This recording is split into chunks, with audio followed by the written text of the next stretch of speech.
Bonjour. Aujourd'hui, on fait une petite exploration dans un nouveau livre qui s'appelle Trompe libérée, chemin de fertilité. Le sous-titre, c'est Le protocole réconciliateur, pratique et africain. Oui, On va regarder un peu les chapitres importants, trouver quelques passages qui interpellent, et puis on donnera les infos pour le trouver, bien sûr. d'accord. D'ailleurs, rien que la dédicace, ça commence fort, je trouve. Elle s'adresse aux femmes qui rencontrent des difficultés pour concevoir, surtout en Afrique. Je cite juste le début. À toi qui portes en toi le secret d'un désir parfois indicible. Ah oui, c'est très direct, très personnel comme entrée en matière. Et ce qui est frappant d'emblée, c'est vraiment l'approche du livre. C'est pas juste une méthode, quoi. Non, C'est présenté comme une invitation, sur 21 jours, à renouer avec son corps. Et ça combine la science, la compréhension médicale, et en même temps une certaine sagesse corporelle. Le tout très ancré en Afrique. c'est-à-dire. Il y a des outils d'auto-évaluation, des conseils alimentaires basés sur des produits locaux du Bénin, d'Afrique de l'Ouest, et des solutions naturelles.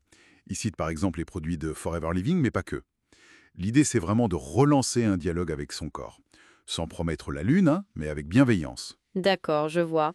Et c'est structuré comment alors? J'ai vu qu'il y avait 4 grandes parties. Oui, c'est ça. Comprendre, les piliers, le protocole guidé, et enfin, cuisine fertile et rituel. C'est assez logique comme parcours. Le tuyau. Elles sont le carrefour vivant où se croisent les espoirs, les histoires. Ça donne une autre dimension, non? Carrément. Ça sort de la vision purement mécanique, quoi. Ça pose l'organe comme un lieu symbolique. Et le chapitre 2, il enchaîne logiquement sur les causes des blocages. Les fameuses trompes bouchées. Voilà. Il y a les causes, disons, visibles, celles qu'on connaît, les IST, l'endométriose, les séquelles de chirurgie.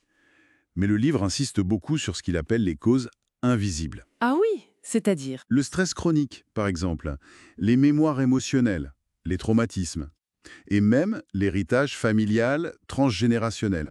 La phrase d'accroche du chapitre C, ce que la médecine appelle trompe bouchée, est souvent la couche la plus visible d'une histoire plus ancienne. Ça invite à creuser plus loin. Hmm, intéressant. Ce qui nous amène au chapitre 3 qui parle d'écouter les signaux du corps, les signaux physiques mais aussi émotionnels. Apprendre à décoder ce que le corps essaie de nous dire. C'est un point central de toute la démarche. Et c'est là que les 4 piliers, développés dans les chapitres 4 à 7, prennent tout leur sens. Quels sont ces piliers alors? Alors, le premier, c'est l'alimentation. Anti-inflammatoire, avec des exemples très concrets, très locaux, le moringa, le bissap, le niémé, des choses qu'on trouve facilement. D'accord. Le deuxième pilier, c'est le mouvement. Mais attention, un mouvement doux. Une petite routine de 10 minutes par jour, juste pour relancer la circulation, l'énergie. Pas besoin d'être une grande sportive. Non, pas du tout. Le troisième pilier, je le trouve particulièrement intéressant.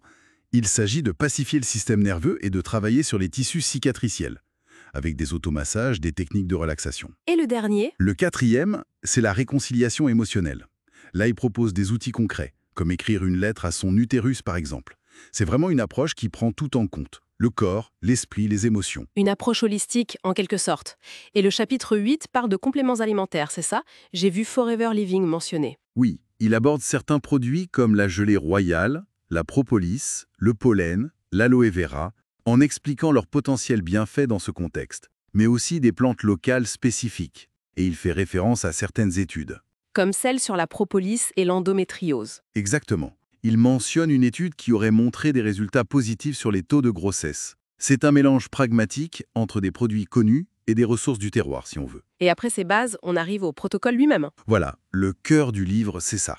Le protocole guidé de 21 jours, c'est le chapitre 10.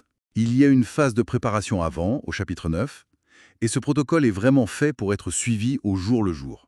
Comment ça? Il y a des fiches journalières, des rappels, des petits QCM, des questionnaires pour s'auto-évaluer, voir où on en est. C'est très guidé. Et pour celles qui veulent aller plus loin, il propose même un protocole avancé de 39 jours, au chapitre 13. Donc, ce n'est pas juste des conseils généraux, c'est un vrai programme. Tout à fait. Et ça ne s'arrête pas là, j'ai l'impression. Les derniers chapitres donnent des outils pratiques, recettes, rituels. Oui, oui. Le chapitre 11, c'est cuisine fertile, avec des recettes adaptées. Le chapitre 12 propose des rituels quotidiens pour ancrer les nouvelles habitudes.